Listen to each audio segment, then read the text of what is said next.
Welcome to Origins, where we go more in depth into the actual origins of your favorite superheroes and villains. Today we're going to discuss Aquaman. The latest Justice League movie just came out, and it would appear that they wanted to touch on his origins, but they didn't give you everything. Now we're taking this story as the most recent version of his origin as it was revealed in the Secret Origins comic book. As with most origins, there appears to be a few other versions, but this origin is just them retelling his original Silver Age origins and making it more current.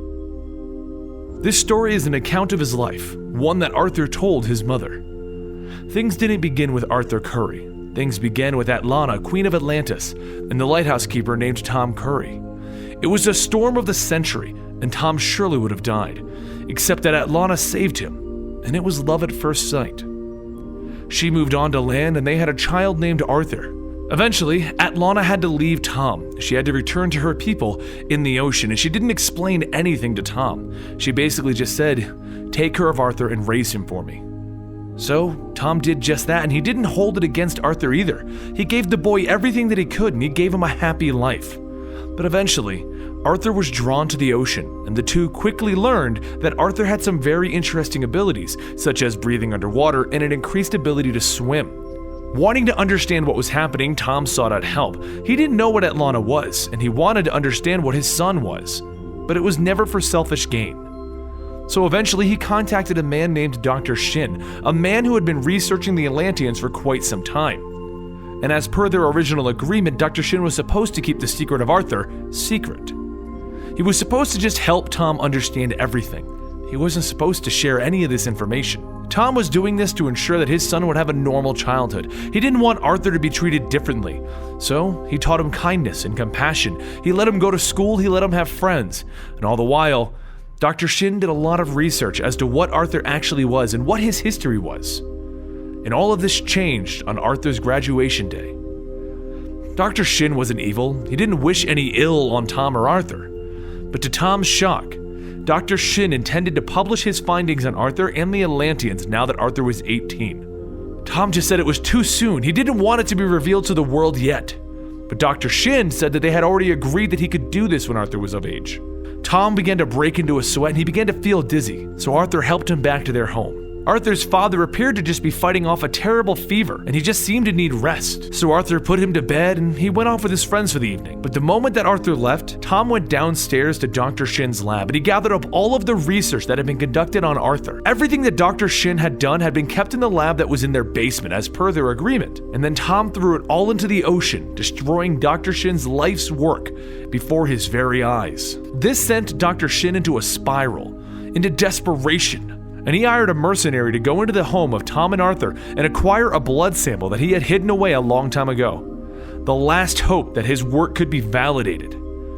While this was going on, Arthur was making it a bit easier for people to believe in Atlanteans as he allowed himself to be filmed and photographed so that he could save the people that crash-landed an airplane into the ocean. The only other option was to let them die, so he had to do it. He had to show the world his powers. And since the world was now aware of him, he panicked and he ran back to his home. And he got there just in time to see the mercenary fighting with his father. Arthur knocked the mercenary out of the window, and while he wanted to chase the man, his father was severely injured. So he quickly brought him to the nearest hospital. Whatever happened in their fight, it left Tom Curry dying. And as he lied in the hospital bed dying that night, he told Arthur one thing: "Find your mother. Tell her this from me." And we'll come back to what he said in a little bit.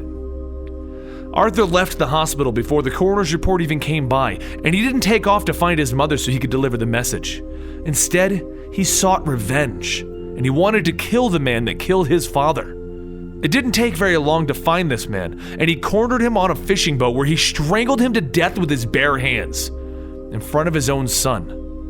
If Arthur had waited for the coroner's report, he would have found out that this man never killed Tom Curry.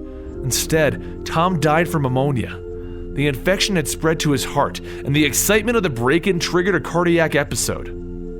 But none of that mattered now. The man whom Arthur killed's son, he decided to become a villain to get his revenge on Arthur. And the Black Manta was born that day. Arthur didn't know what to do at this point, as the world knew of his powers, and they all started calling him Aquaman. Eventually, he sought out others just like him, Atlanteans who were on land. And they brought him to Atlantis, to his home. It was here that Aquaman learned that he wasn't just the son of an Atlantean, he was the son of the Queen of Atlantis, and they welcomed him with open arms. But he wasn't ready to take on his role as the King of Atlantis, and he left to seek out artifacts and relic from his people. He wanted to learn about them, and he did it with a group of people that were just like him, people who felt that they didn't belong with their people, the others. This eventually led to him being on his own again, and he met and joined the Justice League, and he eventually met Mera. And now, he's the King of Atlantis, Aquaman to the surface dwellers, and a member of the Justice League. So why is he telling this to his mother? She obviously knew all about this. Well, she died long before he was able to ever get to Atlantis, and he was recounting his tale to her tomb, all so he could deliver the final message from his father, finally, after all of these years. His father wanted his mother to know that all that time he never stopped waiting, and he never stopped loving her.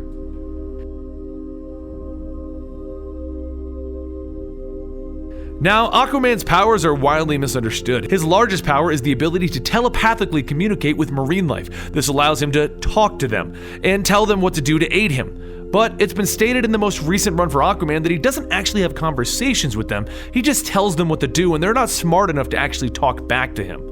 Outside of that, he can breathe underwater, he has superhuman durability, superhuman strength, and he can swim at extremely high speeds.